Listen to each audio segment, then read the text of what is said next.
There are those days when I can't wait for the end of the day and to get up to my room and just put my feet up. And I know we all know those kinds of days. Can't wait for the end of the day.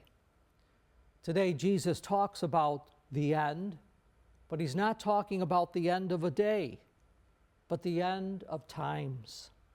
And that is something none of us really wants to hear about or think about.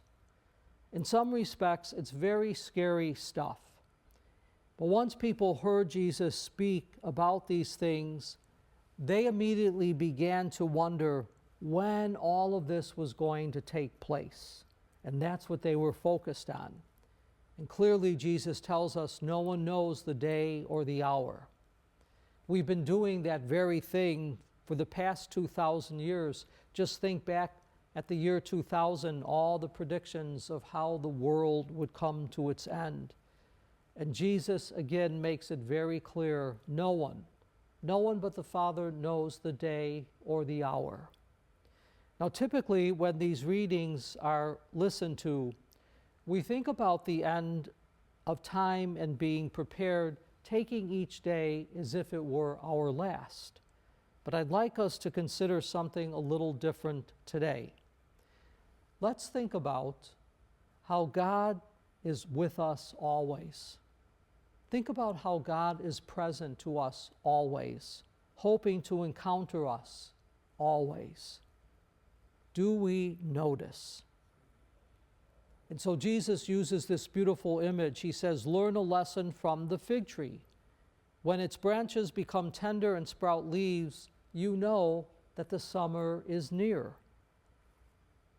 What Jesus is describing are signs that God in Jesus is near. He is about to make this presence known, that he is about to come to us. And these are gentle signs that something good is about to happen.